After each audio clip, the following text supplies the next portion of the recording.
today is our last video notes of the chapter, okay? So we're so excited. You guys have been doing a great job on India.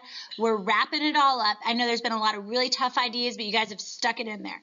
And we're just going to keep rolling because Miss Luska's got to get her life together a little bit here, all right? Now, in this last section, we're going to be looking at two empires here. So our big idea is that the Mauryan and Gupta empires formed the first great Indian empires, and their cultures were the basis for civilizations that followed. So we're going to look at some accomplishments today, as well as how those empires spread, because we know for most of India's history, it was those Rajas controlling those small tribes and empires. Yeah. I'm squatting, though. Keep going. No, keep going. Anyways, guys, we love you. We know it's gotten a little nutsy this time around. I don't know why. This month has been tough, but we're going to dive right in, guys. See you soon. Bye. Bye. All right, guys, we want to talk a little bit about how India becomes unified, because every civilization that we've talked about so far has a point where they become unified under one leader. And so the Greeks decided that they could come over and invade India. And they never fully invaded India because the mountains kept them out, those Hindu Kush mountains. So they never fully invaded India. However, that showed India that they needed to be united. United we stand, divided we fall. And so they decided that, they should pull together and unite with each other. So Chandragupta did that. He pulled everybody together, all the little city-states that had individual Rajas, and pulled them together under one central government. But then as they went on and they continued to grow and continued to be non-violent in their government and how they ran things, Chandragupta took control of all of northern India, and he began the Mauryan Empire. Chandragupta Maurya. You can see his name right there. So there are two people here that we're talking about. And he started the empire, and it's going to last for about 150 years. But we really want to talk about his grandson, because his grandson is the one who really made the empire thrive. And so we could refer to this as one of, like, their golden years, but it's the time when they're going to be really good and under a great growth. And so Ashoka, the grandson, is going to come along, and he's going to be the first and the greatest ruler of all the Mauryan Empire. And he's going to do a lot of great things for the empire. And we're going to talk about some of those things. First, he's going to extend it. Look at the size of that empire. On the other side of the Hindu Kush mountains right there, and then all the way down to southern India. And the Himalaya mountains is the only thing that prevented them from going any further. So geography kept him kind of boxed in a little bit, but look at all that he was able to control and all that he was able to have under his system. And so he was a strong leader, and after one particular battle, he looked around and he saw all the violence that had happened, and he saw all of the destruction everywhere, and he decided right then that that was not the way that he wanted to rule the rest of his empire. He did not want that kind of bloodshed happening all over the place anymore, and he wanted something that was nonviolent and something less. And so he turned to Buddhism, and it got a big change right then. He converted to Buddhism, and he vowed not to fight any more wars. He vowed that he was going to lead his people in a peaceful manner and not have any violence. It was a huge turning point in India's development. No longer did they fight amongst each other, but they found ways to work it out, and they didn't fight against anybody else either.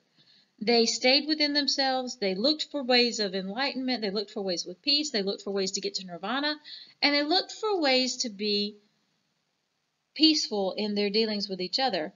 So much so that Chandragupta spent all his time building roads and building stupas. So I want to write that word down for you. Please write this down on your notes. S-T-U-P. I want to make sure I spell that right. S-T-U-P-A-S. Stupas. These are the beautiful temples that you see that are Buddhist temples all over India. There are some amazing pictures of those. And so in the book, we'll look at some pictures like that. And you can also look at some online, and you can see lots of ruins that are left. And I'm going to try to hold this one up. I really can't see my picture very well, but I'm going to move it around a little bit. Look at the lion on top of there. So there's some really cool stupas that he built, temples that were for Buddhist worship. He built over 1,000 of these temples, and the roads, just over 1,000 temples. Let's talk about that first. That is amazing. 1,000 stupas everywhere. So that's pretty amazing. Then he built these roads, and the roads allowed for the postal service that we talked about to go back and forth. It allowed for for water and other supplies to be transported all over the kingdom, and it allowed for those armies. He didn't have an army, but the army was to keep the peace, and it allowed them to move freely all through the kingdom. So he is India's greatest king, and unfortunately his empire doesn't last very long. And then after his death, his children, let me make sure I get this story right, because this is a really interesting story. All right, so after he passed away, his son took over, and the kings who came after him, they lacked his kindness and they lacked his administrative ability. And the new leaders taxed the people really heavily. They made harsh laws. They took lands from the peasants. So they started being violent in the way that they were treating the Indians, and they rebelled against that. And the last Mauryan king was actually murdered by one of his own generals. And then the Mauryan lands were split up into many different places and many different areas and into little warring kingdoms that now started to fight amongst each other. So Ashoka's reign is defined by peace and growth and really just spreading Buddhism everywhere. He's responsible for sending all those missionaries everywhere. So the peaceful reign of Ashoka, he's their greatest king that they have, and really an interesting man to learn about. So we'll learn more about him, and we'll look at other things to do with the Indian Empire. And I'm super excited for all that you've done, but make sure that you wrote stupas down on your notes. Talk to you later. Bye. Accomplishments of the Mauryan Empire. Chandragupta Maurya was a skilled administrator. One of his greatest achievements was creating an efficient postal system. This improved communication throughout his empire. He also set up a well-run government. Another accomplishment of the Mauryan Empire was the spread of Buddhism with missionaries. Missionaries are people who travel to spread their religion. Right underneath spread Buddhism with missionaries, I want you to write in to China. This is where a lot of Buddhism spread. If you take a look at this map, all of the purple arrows are the direction in which Buddhism spread. Bye, Felicia. All right, guys, so for 500 years, small kingdoms fought one another for control of India. Then around 320 AD, the Gupta dynasty came to power in the Ganges River Valley, and they united India again.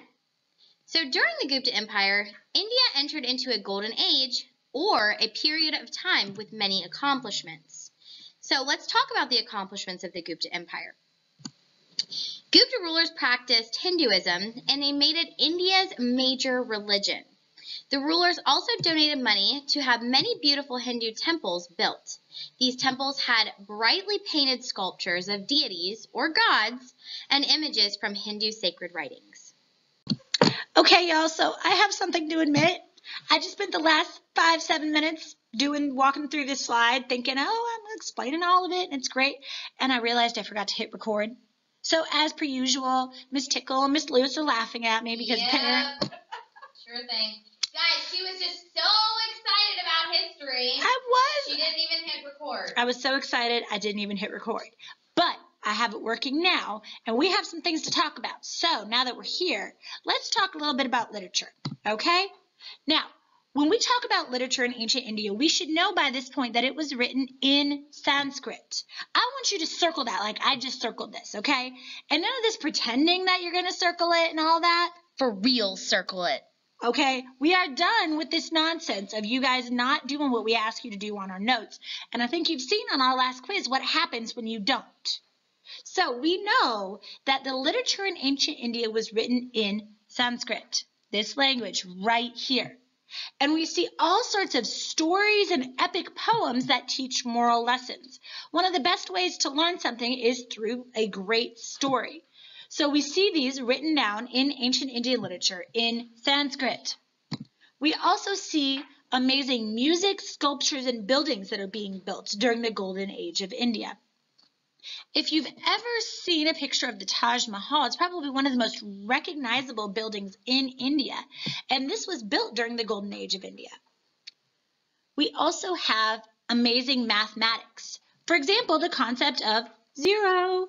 Now, you probably have never really thought about what it takes to invent this concept of zero, but this is a really important concept that makes us able to do things like algebra and geometry and study math and science and all sorts of other things.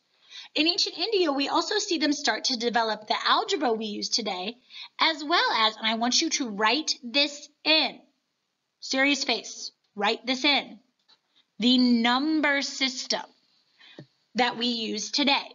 So when I am looking at your notes, when your teachers are looking at your notes, we want to see that you've written in number system, okay?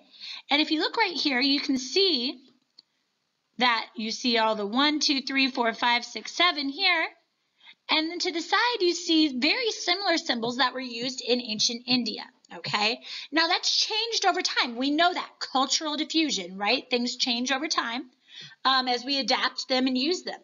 But the basis of it started in ancient India. We also have some great scientific advancements. For example, astronomy, the study of the stars, and metalworking. Great alloys or mixtures of metals were designed in India. And the Indians had a great understanding of calendars and how the stars worked and how they moved from year to year. Lastly, we see medicine. They were able to perform dental or plastic surgeries way earlier than most modern people would think. And in addition, they used many plants and natural ingredients to make really effective medicines. And in fact, a lot of the ingredients that we use in medicines today derive from plants that were discovered by people in ancient India. Now, do not stop your video yet. We need to have a little talk. We've talked about this in class, but we know a lot of y'all are just fast forwarding and rewinding just to get to fill in the blanks. Please remember that it's crucial that you listen to what we have to say, or you're going to miss out on a lot. We've seen some people getting a little lazy about their video notes recently, and we are not having it. We know you can do better. So our expectation is that you are listening to the whole thing, all right? But we want you to know that we love you, we're proud of you, and these are our last video notes of the unit, guys. So we are ready now to kind of get into preparation mode for our summative, and then we're going to be moving on at next week or so to China, one of our last civilizations of the semester, and one that actually had a lot of contact with India. So we can't wait to keep moving forward with you guys. We're proud of you. We love you. Get your notes done. We'll see you soon. All right, guys, welcome back. Hi. Hey. So these are our... Oh. I really... That's like, what is... So, okay, we need to have a talk about what happens when your teachers have way too much candy. Oh, is this recording? Yes, this is recording right now. Okay. All right, these people, y'all. Look at this chickle bouncing back there. Halloween is rough on all of us, guys. And our pants, because they're too tight now. Miss Lewis, nobody needs to know about that. But it's true. The things I have to put up with.